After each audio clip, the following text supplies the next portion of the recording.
जस्तो तपाईहरुलाई त यो समय लामो समय छैन भन्नुभएको छ रविजीले हिजो भन्नुभयो नि अरूको लागि 35 वर्ष पनि हेरे जनताले तपाई हामीलाई जम्मा 35 दिन हेर्छन् त्यो 35 दिन कस्तो बनाउने भनेर सोच्नुपर्छ भनेर भन्नुभएको छ त्यो सही कुरा हो हैन किनभने गर्नेले पहिले गर्छ पहिले भन्ने थियो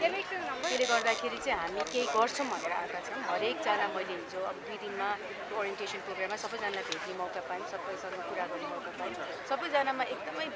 एकदमै त्यो भित्रबाट नै नेसनलिजम छ केही गर्नुपर्छ अब अति भयो यो देशले धेरै भोग्यो यो देशमा धेरै करप्सन भयो देशमा धेरै विकृति भयो अब हामीले हाम्रो लागि र हाम्रो भविष्यको हाम्रो छोराछोरी सन्ततिहरुको लागि चाहिँ एउटा राम्रो ठाउँ बनाउनै पर्यो नभए चाहिँ यो देश खत्तम हुन्छ भन्ने सबैलाई लागेर आएको हो सबैजना आफ्नो डिफरेन्ट फिल गराउनु भएको छ मलाई अघि भने हामी हैन धेरैजना लयर्सहरु हुनुहुन्छ इन्जिनियर्स हुनुहुन्छ युवाहरु हुनुहुन्छ त्यो त अब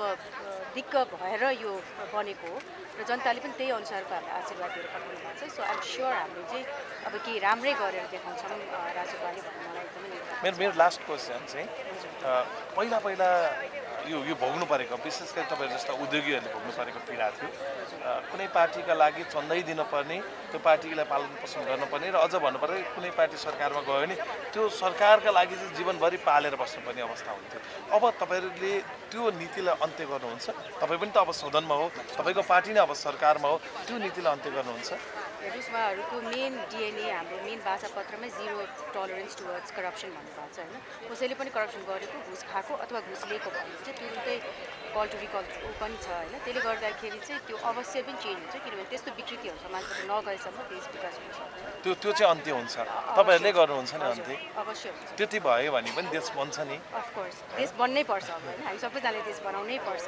अब यो हाम्रो लागि अन्तिम चान्स हो त्यसले गर्दा हामी सबैजना मिलेर तपाईहरु पनि किनभने तपाईहरु पनि सबै मिडिया हाउसेसहरु तपाईहरु एकदम रिस्पोन्सिबल हुनुपर्छ तपाईहरुले चाहिँ सही कुरा न्यूज लगेर कसरी देश बनाउनु र साच्चीकै कोलाई चाहिँ कोले देश बनाउन अघि सरिरहेको छ भन्ने सही पहिचान गरेर त्यसलाई चाहिँ अगाडि लगिदिनुहोस् भनेर म एक्चुअली मिडिया साथीहरुलाई पनि भन्छु किनभने तपाईहरु एकदमै पावरफुल हुनुहुन्छ त्यसले गर्दा तपाईहरुले पनि सही कुरालाई चाहिँ सही ढंगबाट अगाडि राख्दिनु थ्यांक यू सो मच मेरो एउटा लास्ट क्वेशन रह्यो है जस्तो हजुरको म्यानेजमेन्ट स्किलले गर्दाखेरि आज गोल्ड स्टार यो ठाउँमा आइपुगेको छ हैन अबको हजुरको राज्य व्यवस्थामा एउटा म्यानेजमेन्ट तहमा हजुर रहनुहुन्छ कहाँ रह्यो भने चाहिँ आफूलाई फिट पाउनुहुन्छ राज्य व्यवस्थापन अथवा हजुरको जिम्मेवारीको हेर्नुस् अब पार्टीले के जिम्मेवारी दिन्छ त्यो जे पनि मैले दिनुपर्छ तर मेरो एक्सपर्टिज भनेको चाहिँ म्यानुफ्याक्चरिङमा हो डोमेस्टिक म्यानुफ्याक्चरिङ भयो महिलाको आर्थिक सशक्तिकरण किनभने हामीले जहाँ पनि पढा लेखा मान्छेहरुको लागि त जागिर छ आइटीमा छ हाइड्रोमा छ ब्याङ्कमा छ तर जसले चाहिँ शिक्षा पाउनु भएको छैन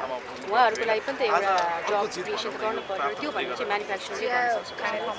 र उद्योग भनेको चाहिँ देशको मेरुदण्ड हो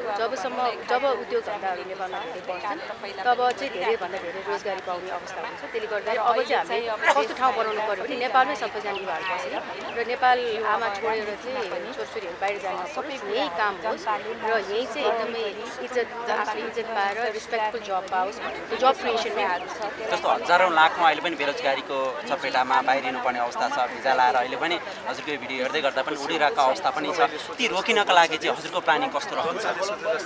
मेरो प्लानिङ भन्दा पनि पार्टीको प्लानिङ हो हैन र पार्टीको प्लानिङ चाहिँ रोजगारी कसरी बढाउने भन्ने छ उहाँहरुको हाम्रो प्लान चाहिँ कसरी रोजगारी बढाउने रोजगारी नबढाइकन देशका युवाहरु नै पलायन भएपछि देशकोले बनाउनु त्यसले गर्दाखेरि चाहिँ एउटा त्यो देशमा चाहिँ उद्योग धन्दाहरु गर्नु पर्यो धेरैभन्दा धेरै एन्भाइरोमेन्ट राम्रो बनाउनु पर्यो फरेन इन्भेस्टमेन्टको एन्भाइरोमेन्ट बनाउनु पर्यो